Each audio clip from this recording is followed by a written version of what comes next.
Hello, my name is Dr. Jackalyn Rainosek, and I'm with DTP-Leadership Group. This is Hot Topic Bold Talk. And in podcast 151, I want to talk about the power over people, Trump's war on the vulnerable. I've studied history for many, many years, and every now and then there comes a time in American politics where we capture exactly who we are and who we are not are in danger of becoming. The past several weeks has definitely done that. In fact, it's done more than that. It has put on stark display the lack of moral character. We're in the middle of a widening moral vacuum at the center of our government and the ever expanding cruelty of the heart of Trump's presidency.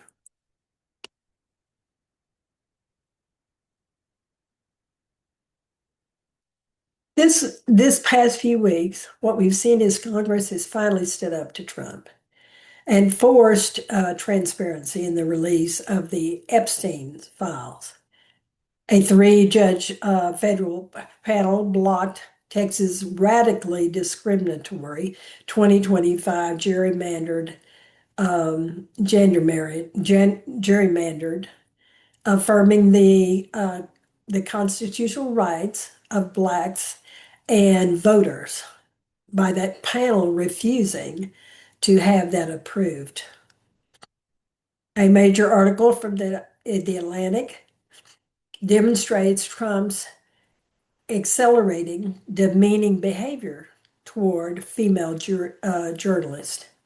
In this case, calling a White House reporter piggy aboard Air Force One.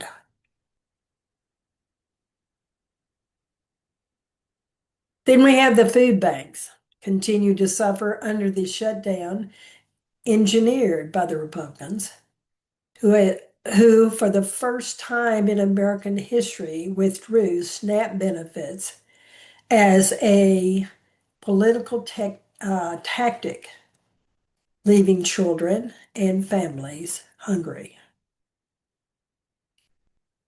And then we have the arrival of the Saudi crown prince, Mohammed bin Salman, a man who's widely condemned for his human rights abuses and the murder of one of our journalists, Jamal Khashoggi.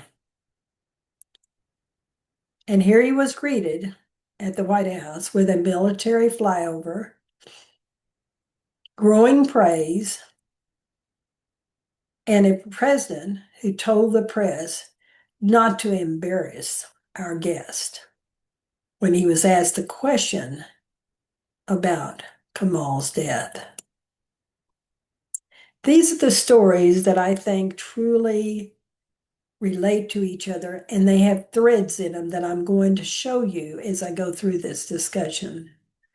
Because Trump's presidency shows a deep contempt for the vulnerable and the unwavering loyalty to those who wield violence and money or authoritarian power.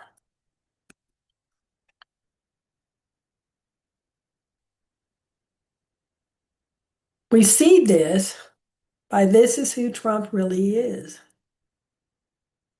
He has deep contempt for the vulnerable and unwavering loyalty to those who would wield violence, money, or authoritarian power. That's who Donald Trump is. This is what he has always been. And unfortunately, this world is trying to be built in his image. So in this podcast, we're going to bring all of these pieces together. We are going to expose the pattern because it is a pattern. And we're going to discuss why this moment is so consequential. If there is any hope of reclaiming America, any hope of reclaiming Americans' moral compass, we must confront what is happening in plain sight. We must understand the dangerous conversion of a misogyny, authoritarianism, racial discrimination, economic cruelty, and disdain for the democratic accountability that has come to be defined as Trump's leadership. And we must recognize that even though Trump has spent decades avoiding accountability, the walls finally may be beginning to close on him. Congress has acted. Federal courts have acted. Women's voters are acting. Journalists are refusing to be silent. And the American public, especially the young, who are a very diversified group of voters, are increasingly rejecting the cruelty that Trump represents.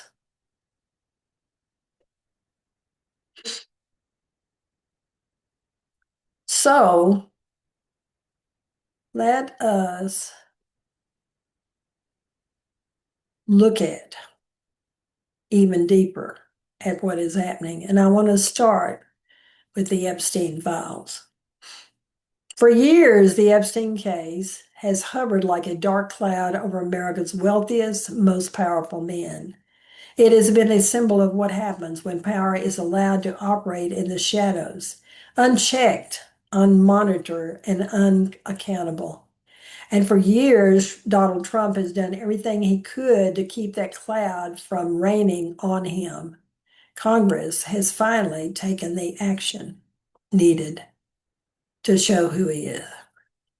After months of stonewalling, failed lobbying, and overt pressure directed by Trump toward House Republicans, lawmakers from both parties came together to force the release of the Epstein files. This was not just symbolic. It was a bipartisan act of defiance against a president who has used power for personal protection rather than public accountability. Haley Stevens, in her Substack article, lays bare why this fight really matters. Stevens, who proudly signed the discharge petition to bring the vote to the floor, wrote with clarity and courage. Newly revealed emails show that Jeffrey Epstein claims Trump spent hours at his residence with one of Epstein's victims. That is a direct quote from Epstein himself. Those words alone should shake our nation. It should shake every one of us. It should shake every parent, every woman, every American who believes children deserve protection. But instead, Trump responded the only way he knows how, by trying to bury the truth. When the House leaders tallied the votes and they realized they had an overwhelming bipartisan support, Trump suddenly decided he was going to support the release of the files. This is a political theater, as I've said before. He's a presidential photo op president. So this is a political theater that he did, since he knows the truth that he simply lost. Because Congress had the votes, because the American people demanded answers, and because the truth was coming whether he wanted it or not. His sudden reversal is not a sign of integrity. It is a sign of a man who knows his ability to hide behind power is slipping. The Epstein scandal is not merely about moral failure. It's about abuse of power, exploitation of minors, and the systems that enable both. It implicates billionaires, presidents, celebrities, and global elites. It exposes an ecosystem of corruption that thrived in secrecy, and now that system is finally being cracked. Stephen makes one point that should define this moment. This isn't partisan. This isn't political. This is a transparency, justice, and whether we still believe that no one, not a billionaire, not a royal, not a president, is immune from accountability. We are witnessing something rare. Congress standing up to a president who fears truth more than anything else. And that fear is in full display in Trump's accelerating attacks on journalists, especially women. And Trump's had the pattern of misogyny for many, many years. Just when we think we have seen the lowest depths of Trump's behavior, he finds a way to go lower. On Air Force One, when Bloomberg's reporter, Catherine Lucy, asked him about the Epstein files, Trump first answered, but then she did what is any competent journalist is going to do, and that's to follow up. And Trump pointed his finger at her and said, "Quiet, quiet, piggy." It not only is a slur, a humiliation, a degrading sexist attack from the President of the United States.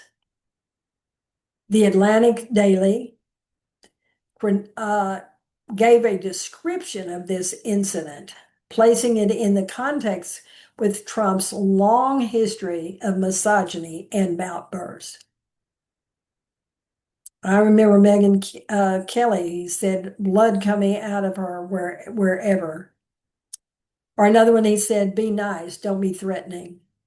Another one, he said, oh yeah, Miss Piggy. Or the one about Rosie O'Donnell, big fat pig.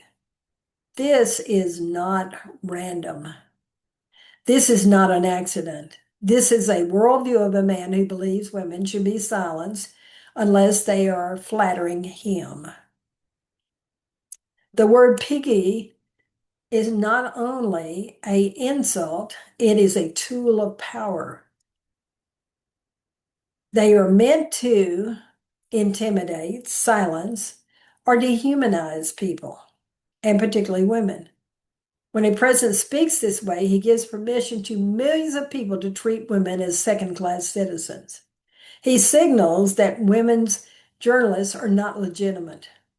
Women who challenge him are enemies, and women who demand accountability are a threat. This latest attack came in the very moment Trump was cornered by the Epstein realizations. It touched a nerve, and Trump did what Trump always does. He lashed out at the woman asking the question. Now he's got some political backlash now. There is evidence that this behavior is hurting him politically. Women, particularly young, educated women, are turning away from the MAGA movement in huge numbers. In election after election, women have delivered decisive victories for candidates who oppose Trump's agenda. Trump's response? More insults, more misogyny, and more cruelty. But misogyny is not the only weapon that Trump uses against the vulnerable. Hunger is the next bargaining chip. In Bill Pensie's November 16th newsletter, he wrote, "We are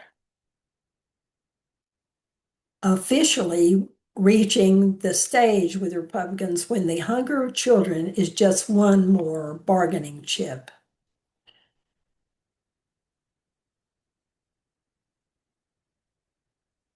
This is not an exaggeration. This is reality in America right now. We're an abundant nation. There is no way that a child should starve in our country. During previous government shutdowns under both Republican and Democratic presidents, SNAP benefits were always protected. No president, no party, no Congress ever dared to weaponize hunger. until Trump. Republicans blocked SNAP in this shutdown. Food banks are overrun. Parents are skipping meals so their children can eat, and all of this is happening again in a nation that is abundant, where the billionaires grow richer by the day. Pensy put it very plainly. Do you have your kids have to skip meals in America because of a tax policy is beyond cruel.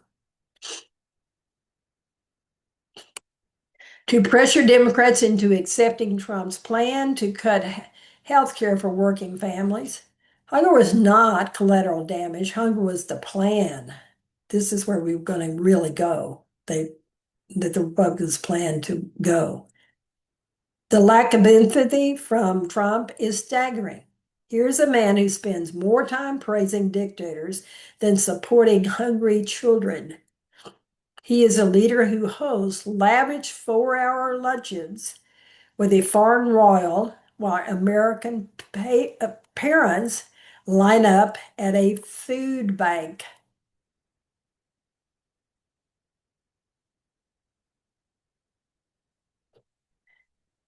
It is truly incomprehensible how this is so cruel that someone could do this. And cruelty has always been a part of Trump's governing philosophy. Nothing illustrates this more clearly than his embracing of Prince Ben Salman.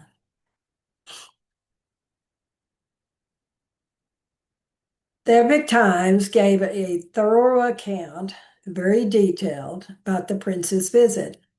It reads like a script from a reality show designed to flatter an autocrat. Flying over a U.S. fighter jets, a 4-hour White House event, Trump calling MBS an extremely respectful man and a very good friend of his, Trump praising him for what he's done in terms of human rights, that there is no clear evidence of him doing this. And I want to say, Trump doesn't know what human rights are, so how in the world can he even talk about him with another individual? He has certainly not looked at the prince in detail. But the most shocking moment came when the reporter asked about the literal murder and dismemberment in 2018 of Jamal Khashoggi.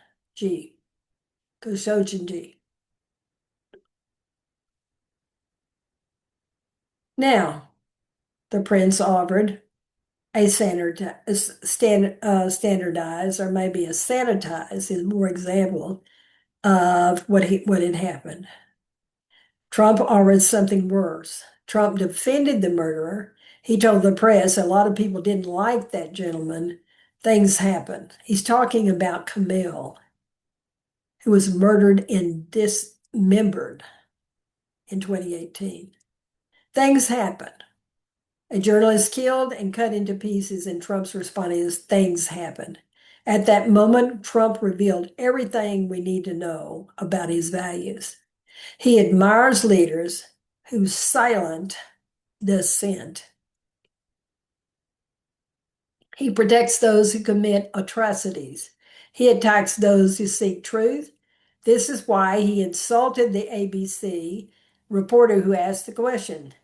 This is why he downplayed the murder. This is why he feels kinship with MBS. Authoritarians recognize each other. They protect each other. They legitimize each other. And Trump's pardon history shows he prefers criminals who serve him over citizens who challenge him.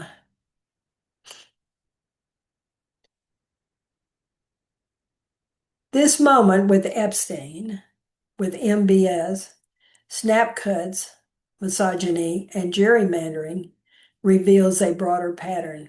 It is not about isolated instances. It's about who Trump is and how he governs. Trump's loyalty is to criminality. Look at the people he pardoned.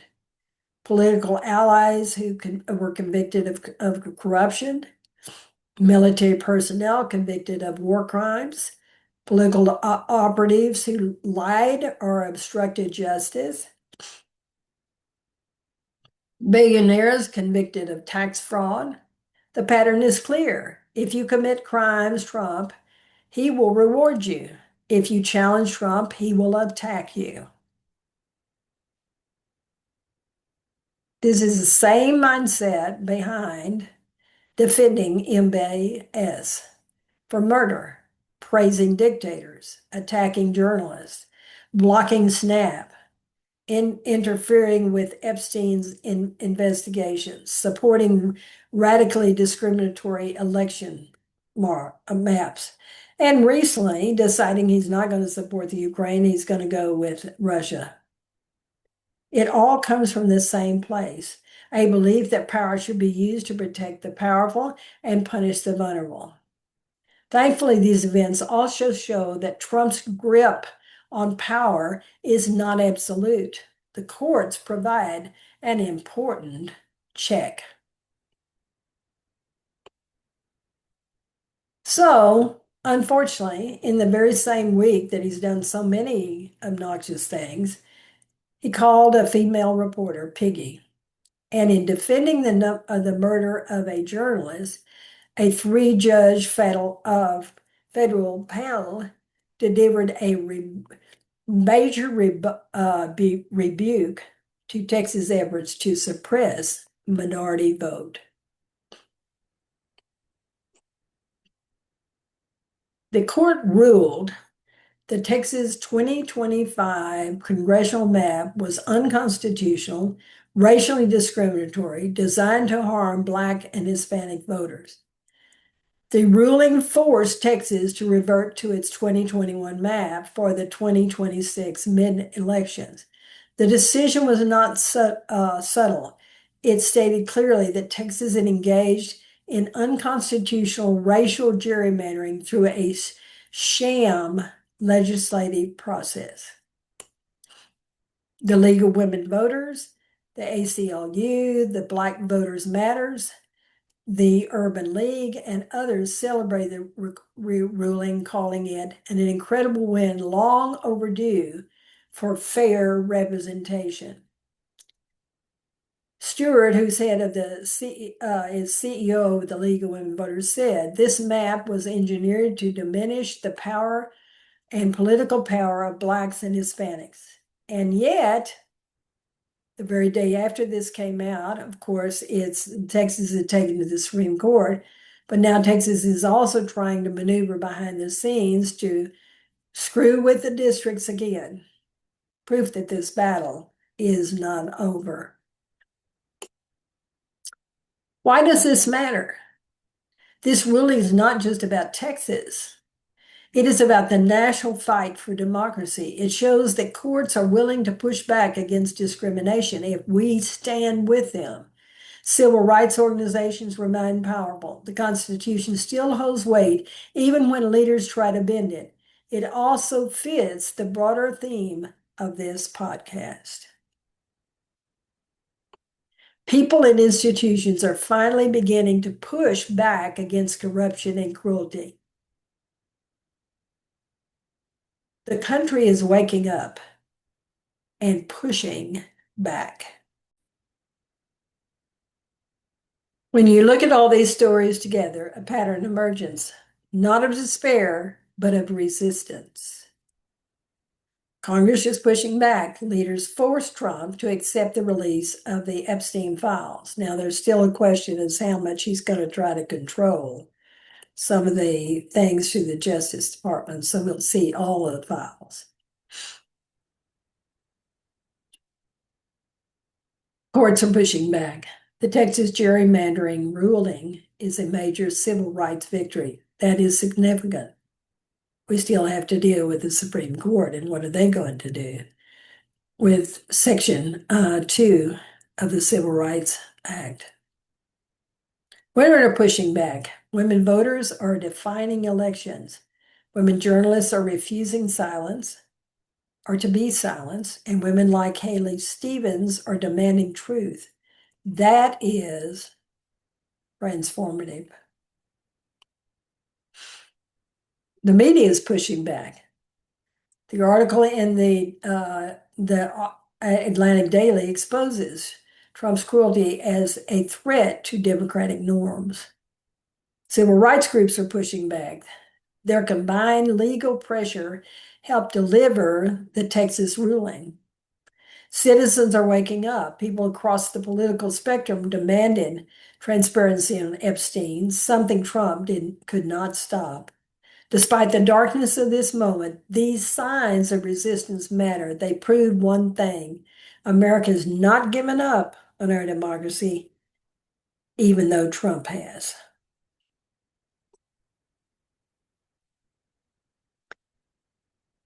Yes, what comes next? The Supreme Court will now decide on Texas. Texas has already appealed. What the Supreme Court does next will determine whether minority voting power is protected or diminished. The Epstein files will come out, and when they do, they may reshape American politics. The allegations about Trump spending time with the victims will demand thorough investigation. Women voters will continue to shape the nation. The misogyny Trump shows so proudly has consequences for him, and women are mobilized in unprecedented numbers.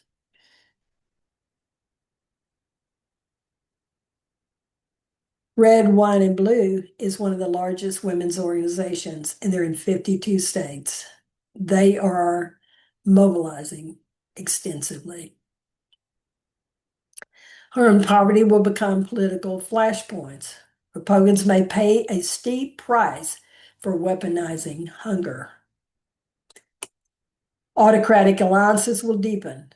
Trump's closeness with MBS shows a certain foreign policy direction, partnership with authoritarian strongmen.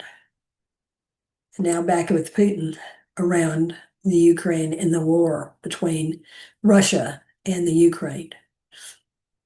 The truth will keep pushing through, even when Trump tries to hide it, delay it, or shame those who question him. So what I want to do is conclude this by saying we are truly in a moral imperative at this time in our country. We are living through a time when the president regularly degrades women, defends murderers, manipulates hunger, resorts to racial discrimination, avoids accountability, belittles journalists, uses power to protect the powerful. And yet in this moment, the forces of democracy, Congress, courts, journalists, citizens are rising in response. This is truly a moral moment. We must decide whether we are a nation that allows power to silence the vulnerable or a nation that protects the dignity of all of us. As Haley Stevens wrote, we have decided, and we will have to decide, what kind of country we want to be.